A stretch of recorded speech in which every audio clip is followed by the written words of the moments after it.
الحمد لله رب العالمين والصلاة والسلام على سيد المرسلين وعلى آله وصحبه أجمعين.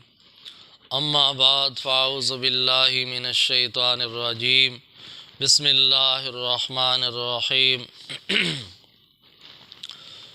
وَلَئِنْ سَأَلْتَهُمْ مَنْ خَلَقَ السَّمَاوَاتِ وَالْأَرْضَ لَيَقُولُنَّ خَلَقَهُنَّ الْعَزِيزُ الْعَلِيمُ الَّذِي جَعَلَ لَكُمُ الْأَرْضَ مَهْدًا وَجَعَلَ لَكُمْ فِيهَا سُبُلًا لَعَلَّكُمْ تَهْتَدُونَ وَالَّذِي نَزَّلَ مِنَ السَّمَاءِ مَاءً بِقَدَرٍ فَأَنشَرْنَا بِهِ بَلْدَةً مَيْتًا كَذَلِكَ تُخْرَجُونَ وَالَّذِي خَلَقَ الْأَزْوَاجَ كُلَّهَا وَجَعَلَ لَكُم مِّنَ الْفُلْكِ وَالْأَنْعَامِ مَا تَرْكَبُونَ لِتَسْتَوُوا عَلَى ظُهُورِهِ ثُمَّ تَذْكُرُوا نِعْمَةَ رَبِّكُمْ إِذَا اسْتَوَيْتُمْ عَلَيْهِ وَتَقُولُوا سُبْحَانَ الَّذِي سَخَّرَ لَنَا هَٰذَا وَمَا كُنَّا لَهُ مُقْرِنِينَ وَإِنَّا إِلَىٰ رَبِّنَا لَمُنْقَلِبُونَ. صدق اللہ العظیم. اللہم صلی علی سیدنا و مولانا محمد وعلی آل سیدنا و مولانا محمد وبارک وسلم. محترم بزرگوں اور دوستو، عزیز بھائیو، الحمدللہ میں نے آپ حضرات کے سامنے سورۃ زخرف کی چند آیات کریمہ تلاوت کی ہے. ان آیات کریمہ میں اللہ رب العالمین نے اپنے انعامات کا تذکرہ فرمایا ہے اور اس پر اللہ کی تسبیح اور شکر ادا کرنے کی ترغیب ارشاد فرمائی ہے. تو اللہ تعالیٰ ارشاد فرماتے ہیں وَلَئِنْ سَأَلْتَهُمْ مَنْ خَلَقَ السَّمَاوَاتِ وَالْأَرْضَ لَيَقُولُنَّ خَلَقَهُنَّ الْعَزِيزُ الْعَلِيمُ. اے میرے محبوب پیغمبر صلی اللہ علیہ وسلم، اگر آپ ان مشرکین مکہ سے بھی یہ سوال کریں کہ ان سب آسمانوں کو اور زمین کو کس نے پیدا کیا ہے، تو وہ ضرور یہ جواب دیں گے کہ ان آسمانوں کو اور اس زمین کو اس ذات نے پیدا کیا ہے جو اقتدار کی بھی مالک ہے اور علم کی بھی مالک ہے، وہ اللہ کی ذات ہے.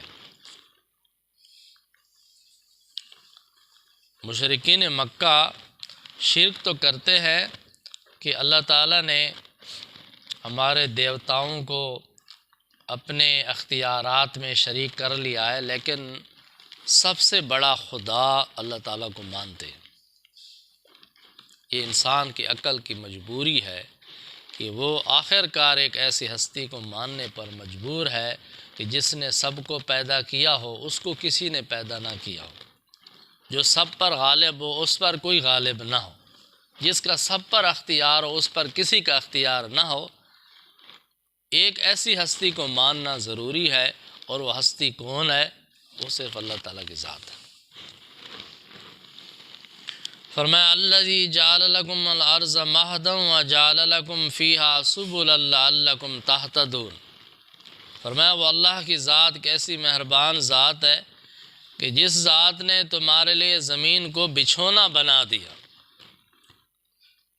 بچھونے کی طرح بنا دیا، سیدھا بنا دیا، جس پر تمہارے لیے زندگی گزارنا بہت آسان ہے. ورنہ زمین کی جو ساخت ہے، زمین کی جو شکل ہے وہ بیضوی شکل ہے. زمین گول ہے. زمین گول ہے تو پھر کچھ لوگ زمین کے اوپر ہونے چاہیے تھے، کچھ نیچے والی طرف ہونے چاہیے تھے، لیکن ایسا نہیں ہے. آپ دنیا کے کسی کونے پر چلے جائیں تو زمین سیدھی نظر آتی ہے، لیکن ہے بیضوی شکل کی، انڈے کی شکل کی ہے، گول شکل کی ہے. یہ اللہ تعالیٰ کی قدرت ہے. اور اس کو اللہ تعالیٰ نے کیسا بہترین فرمایا کہ بنایا ہے، ہر لحاظ سے انسان کے لیے فائدہ مند ہے، آسان دہ ہے. وَجَعَلَ لَكُمْ فِيهَا سُبُلًا، اور اس ذات نے تمہارے لیے اس زمین میں راستے بنا دیے ہیں، لعلکم تہتدون، تاکہ تم منزل تک پہنچ سکو۔ راستے بنا دیے، ایک دوسرے تک پہنچ سکو، ایک دوسرے کے پاس آ جا سکو، تمہارے معاشرتی تعلقات قائم رہ سکیں۔ تو یہ راستے بھی اللہ تعالیٰ نے بنائے، یہ بھی اللہ تعالیٰ کی رحمت ہے، ورنہ انسان کو راستے ڈھونڈنا پڑتے اور راستہ نہ ملتا تو پھر کیا کرتا۔ راستے بھی بنا دیے، آسانی پیدا فرما دی اللہ تعالیٰ نے۔ والذی نزل من السماء ماء بقدر، اللہ وہ ذات ہے کہ جس نے آسمان سے پانی نازل فرمایا ایک اندازے کے مطابق، حسب ضرورت، ایک مقرر اندازے کے مطابق اللہ تعالیٰ نے پانی نازل فرمایا، بارشیں نازل فرمائیں۔ اللہ تعالیٰ جانتا ہے کہ اب کتنا پانی ضرورت ہے، کتنی مقدار ضرورت ہے، اس کے مطابق بارش نازل فرماتا ہے، پانی نازل فرماتا ہے۔ اگر اس مقدار سے زیادہ آ جائے تو سیلاب بن جاتا ہے، کم ہو جائے تو قحط بن جاتا ہے۔ کبھی کبھی اللہ تعالیٰ انسانوں کے گناہوں کی وجہ سے اس میں کمی بیشی فرما دیتے ہیں، اندازے کے مطابق جو پانی نازل ہوتا ہے اس سے زیادہ بھیج دیتے ہیں تو پھر سیلاب بن جاتا ہے، تباہی مچا دیتا ہے۔ اور کبھی اللہ تعالیٰ اس کو روک لیتے ہیں، کمی آ جاتی ہے تو پھر قحط سالی بن جاتی ہے، فصلات بغات نہیں ہوتی۔ یہ تو اللہ کی قدرت ہے کہ اللہ تعالیٰ ایک خاص اندازے کے مطابق پانی نازل فرما رہے ہیں۔ تو اللہ تعالیٰ نے فرمایا کہ اللہ وہ ذات ہے جس نے آسمان سے پانی نازل فرمایا ایک اندازے کے مطابق، فَأَنشَرْنَا بِهِ بَلْدَةً مَيْتًا، اور اس کے ذریعے اللہ تعالیٰ نے ایک مردہ زمین کو، مردہ علاقے کو نئی زندگی عطا فرمائی۔ زمین مردہ پڑی ہوتی ہے، خشک پڑی ہوتی ہے، چٹیل میدان ہوتا ہے، بارشیں ہوتی ہیں، پھر اس پر سرسبز و شاداب گھاس اگ جاتے ہیں، فصلات اگ جاتی ہیں، باغات پیدا ہو جاتے ہیں۔ تو اللہ تعالیٰ اس پانی کے ذریعے مردہ زمین کو نئی زندگی عطا فرما دیتے ہیں۔ کذالک تخرجون، اللہ تعالیٰ فرماتے ہیں کہ اسی طرح ہم تم کو بھی قیامت کے دن قبروں سے زندہ کر کے اٹھا دیں گے۔ جس طرح مردہ زمین کو زندہ کر دیا، مردہ چیزوں کو زندہ کر دیا، اسی طرح ہم آپ کو بھی، اے انسان، آپ کو بھی قیامت کے دن آپ کے وفات ہو جانے کے بعد، آپ کے مرنے کے بعد قبروں سے دوبارہ زندہ کر کے کھڑا کر دیں گے۔ والذی خلق الازواج کلھا، اللہ وہ ذات ہے کہ جس نے ہر قسم کے جوڑے پیدا فرمائے۔ اللہ تعالیٰ نے ہر مخلوق کے جوڑے جوڑے پیدا فرمائے، انسانوں کے، حیوانوں کے، پرندوں کے، درندوں کے، درختوں کے، ہر چیز کے اللہ تعالیٰ نے جوڑے جوڑے پیدا فرمائے۔ اس میں اللہ تعالیٰ کی حکمت ہے، نسل کی بقا کا بھی ذریعہ ہے، ایک دوسرے کے ساتھ معاشرتی نظام کا بھی ذریعہ ہے۔ تو بہت سارے فائدے اور حکمتیں ہیں، اللہ تعالیٰ نے اپنی مخلوقات کے جوڑے جوڑے پیدا فرمائے۔ وَجَعَلَ لَكُم مِّنَ الْفُلْكِ وَالْأَنْعَامِ مَا تَرْكَبُونَ، اور فرمایا کہ تمہارے لیے کشتیاں بنائیں اور چوپائے بنائے جن پر تم سواری کرتے ہو۔ اللہ تعالیٰ نے اس مقام پر دو قسم کی سواریوں کو ذکر فرمایا۔ ایک سواریاں وہ ہیں جن کے بنانے میں انسان کا کچھ نہ کچھ دخل ہے، اس کا مواد اللہ تعالیٰ نے بنایا، پھر انسان کو اللہ تعالیٰ نے عقل عطا فرمائی، سمجھ عطا فرمائی، اس کو اپنے دائرہ کار میں لا کر ترتیب دیتا ہے، گاڑی بن جاتی ہے، جہاز بن جاتا ہے، کشتی بن جاتی ہے۔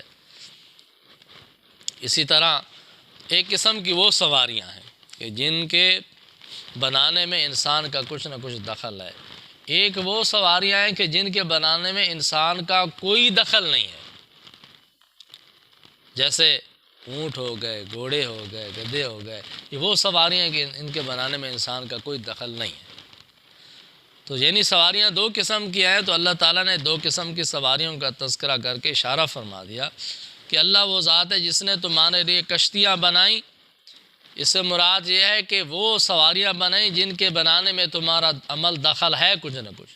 جہاز ہو گئے، بحری جہاز، ہوائی جہاز ہو گئے، گاڑیاں ہو گئی، ریل گاڑی ہو گئی، کاریں موٹریں ہو گئی، قسم و قسم کی سواریاں ہیں۔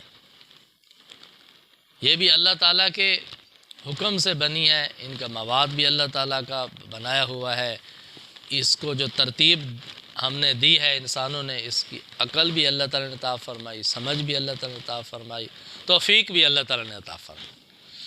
اور دوسرا والانعام، اور چوپائے ایسی سواریاں کہ جن کے پیدا کرنے میں، بنانے میں انسان کا کوئی دخل نہیں ہے۔ اونٹ ہو گئے، گھوڑے ہو گئے، گدھے ہو گئے، اور قسم قسم کے جانور ہیں اللہ تعالیٰ نے پیدا فرمایا ما ترکبون، جن پر تم سواری کرتے ہو، سواری کے کام آتے ہیں، ان پر سامان بھی لاتے ہو، ان پر سفر بھی کرتے ہو، سوار بھی ہوتے ہو۔ لِتَسْتَوُوا عَلَىٰ ظُهُورِهِ ثُمَّ تَذْكُرُوا نِعْمَةَ رَبِّكُمْ إِذَا اسْتَوَيْتُمْ عَلَيْهِ، تاکہ تم ان کی پیٹھ پر سوار ہو جاؤ، ان کی پیٹھ پر چڑھ سکو۔ ثُمَّ تَذْكُرُوا نِعْمَةَ رَبِّكُمْ إِذَا اسْتَوَيْتُمْ عَلَيْهِ، جب ان کی پیٹھ پر سوار ہو جاؤ، چڑھ جاؤ، تو پھر اپنے رب کی نعمت کو یاد کرو اور اس طرح کہو وَتَقُولُونَ، اور تم کہہ دو سبحان الذی سخر لنا ھذا وما كنا له مقرنین وَإِنَّا إِلَىٰ رَبِّنَا لَمُنْقَلِبُونَ۔ تمام تعریفیں ہیں اس ذات کے لیے جس ذات نے اس سواری کو ہمارے لیے مسخر کر دیا، ہمارے بس میں دے دیا، ہمارے قابو میں دے دیا، ہمارے لیے خدمت میں دے دیا۔ وما كنا له مقرنین، ہم میں اتنی طاقت نہیں تھی کہ ہم ان کو اپنے قابو میں لا سکتے۔ ایسے بڑے بڑے جانور ہیں جو انسان سے کئی گنا زیادہ طاقتور ہیں، انسان کی مجال نہیں کہ ان کو روک سکے، قابو میں لا سکے۔ بعض اوقات ان کو دیکھ کر انسان ڈر جاتا ہے، اتنے بڑے بڑے جانور، لیکن انسان کا ایک بچہ ہے، اس کی مہارت پکڑ کے چل رہا ہے اور پیچھے آرام سے وہ بھی جا رہا ہے۔ تو اللہ تعالیٰ فرماتے ہیں کہ یہ ہماری قدرت ہے کہ ہم نے تمہارے لیے مسخر کر دیا، تمہارے فرما بردار بن گئے۔ کتنا بڑا اونٹ ہوتا ہے، ایک بچہ اس کی مہارت پکڑ کے چل پڑتا ہے، وہ ساتھ چل پڑتا ہے۔ اب کیا حیثیت ہے بچے کی، وہ اپنے پاؤں کی ٹھوکر لگائے تو یہ بچہ نہیں بچ سکے گا، لیکن وہ آرام سے چل رہا ہے پیچھے اس کے۔ تو اللہ تعالیٰ فرماتے ہیں کہ یہ ہماری قدرت ہے کہ ہم نے تمہارے لیے ان کو مسخر کر دیا۔ اور فرمایا کہ پھر جب تم ان پر سوار ہو جاؤ تو پھر حدیث پاک میں آتا ہے کہ جب سوار ہونے لگو تو بسم اللہ الرحمن الرحیم پڑھو۔ کسی سواری پر سوار ہونے لگو، سنت طریقہ یہ ہے، بسم اللہ الرحمن الرحیم پڑھو، اور پھر جب اس پر بیٹھ جاؤ تو پھر الحمدللہ پڑھو، اللہ کا شکر ادا کرو، اور پھر یہ دعا پڑھو سبحان الذی سخر لنا ھذا وما كنا له مقرنین۔ میں پاکی بیان کرتا ہوں اس ذات کی کہ جس نے اس سواری کو ہمارے لیے مسخر کر دیا۔ وما كنا له مقرنین، ہمارے بس میں نہیں تھا کہ ہم ان کو قابو میں لا سکتے۔ وَإِنَّا إِلَىٰ رَبِّنَا لَمُنْقَلِبُونَ، اور یقیناً ہم نے اپنے پروردگار کی طرف ضرور لوٹ کر جانا ہے۔ فرمایا ایک یہ سفر ہے جو تم سواری پر چڑھ کر سوار ہو کر کر رہے ہو، ایک اور سفر بھی تم نے کرنا ہے، اس کو بھی یاد رکھو۔ دنیا کا سفر کرتے کرتے ایک اور سفر بھی تم نے کرنا ہے، آخرت کا سفر کرنا ہے، بہت لمبا سفر ہے۔ فرمایا اس سفر میں آخرت کے سفر کو بھی یاد رکھو کہ وَإِنَّا إِلَىٰ رَبِّنَا لَمُنْقَلِبُونَ، اور یقیناً ہم سب نے اپنے رب کی طرف لوٹ کر جانا ہے۔ تو دعا ہے کہ اللہ تعالیٰ ہم سب کو قرآن کریم کی ان ہدایات پر عمل کرنے کی توفیق عطا فرمائے۔ وآخر دعوانا ان الحمد للہ رب العالمین۔